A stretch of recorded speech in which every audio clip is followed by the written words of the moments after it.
چلیے دوستو، آج کی کہانی شروع کرتے ہیں۔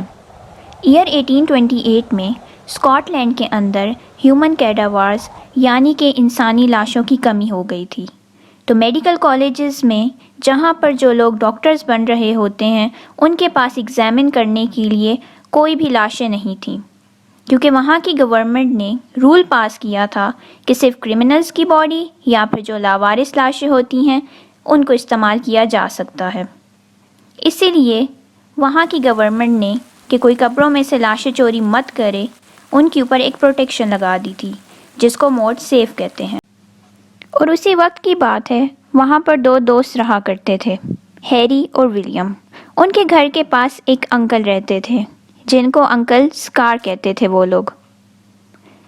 چونکہ ہیری اور ولیم یتیم تھے، ان کے کوئی ماں باپ نہیں تھے، تو وہ انکل اسکار کے گھر بہت چکر لگاتے تھے اور ان کی اچھی خاصی دوستی تھی ان سے۔ تھوڑے عرصے بعد انکل اسکار بیمار رہنا شروع ہو گئے، تو ایک دن جب ولیم ان کے گھر گیا تو ان کی ڈیتھ ہو چکی تھی۔ یہ دیکھ کر ہیری رونے لگ گیا اور ولیم کو بلایا۔ ولیم آیا اور کہتا، کیوں نہ ہم انکل کی باڈی کو میڈیکل کالج کو سیل کر دیں؟ ہیری بولا، یہ تم کیا بول رہے ہو؟ ہم ایسا نہیں کر سکتے، یہ ایک جرم ہے۔ ہیری کا جواب سننے کے بعد ولیم نے بولا، ہمارے پاس تو کچھ بھی نہیں ہے، نہ ہی اچھے کپڑے، نہ ہی کچھ کھانے کو، تو کیوں نہ ہم انکل کی باڈی کو بیچ دیں، اس کے بدلے ہمیں ڈھیر ساری رقم ملے گی اور اس سے ہم بہت کچھ خرید سکتے ہیں، وہ سب کچھ جن کے تم خواب دیکھتے ہو۔ ویسے بھی انکل کا تو کوئی بھی نہیں ہے، تم خود سوچو، جب ڈاکٹرز ان کی باڈی ایگزامن کریں گے تو انہیں کتنی بیماریوں کا پتہ چلے گا۔ اس کے علاوہ جب میڈیکل سٹوڈنٹس اس کے انیٹمیکل سٹرکچر پڑھیں گے تو وہ کتنے اچھے ڈاکٹرز بنیں گے۔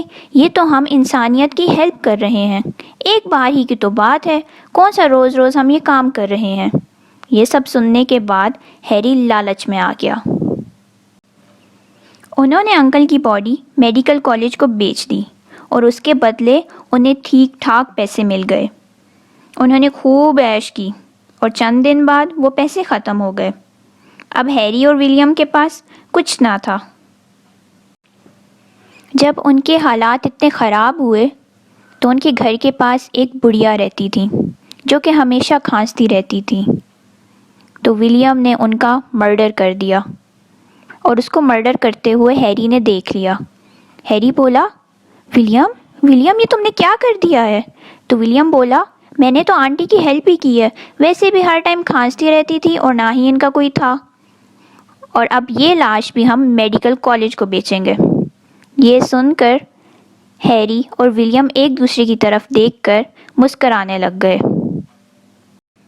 اس طرح ان کی لالچ اور بڑھتی گئی اور انہوں نے 16 مرڈر کر دیے۔ تو جس سوسائٹی میں وہ رہتے تھے وہاں جب اتنے مرڈر ہونے لگ گئے تو سوسائٹی کے لوگوں نے ان پر نظر رکھنا شروع کر دی، کیونکہ ان کی حرکتیں مشکوک تھیں، اور جب وہ اپنے 17 نمبر مرڈر کرنے جا رہے تھے تو وہ پکڑے گئے۔ لوگوں نے ان کو پکڑ کر پولیس کے حوالے کر دیا۔ ہیری کو عمر قید ہو گئی اور ولیم کو پھانسی کی سزا، کیونکہ ہیری نے خود کوئی مرڈر نہیں کیے تھے پر اس نے ولیم کا ساتھ دیا تھا۔ ولیم کو اس کے گناہوں کی سزا ملنی تھی کیونکہ اس نے پیسوں کے لیے معصوم لوگوں کی جان لی تھی۔ پولیس نے اس کی ڈیڈ باڈی کو پھانسی کے بعد میڈیکل کالج کے حوالے کر دیا، جہاں اس کا اچھی طرح ایگزامن کرنے کے بعد اس کی باڈی کو کیمیکلز میں ڈال کے اسکیلیٹن میں کنورٹ کر دیا گیا، اور وہ اسکیلیٹن آج بھی ایڈنبرگ میڈیکل اسکول میں موجود ہے۔ جہاں معصوم لوگوں کو ولیم نے پہنچایا تھا، آج خود اتنے سالوں سے عبرت کا نشان بنے کھڑا ہے۔ تو پیارے دوستو، برائی کا انجام برا ہی ہوتا ہے۔ آپ برائی کر کے بچ نہیں سکتے، کیونکہ خدا کی لاٹھی بے آواز ہوتی ہے۔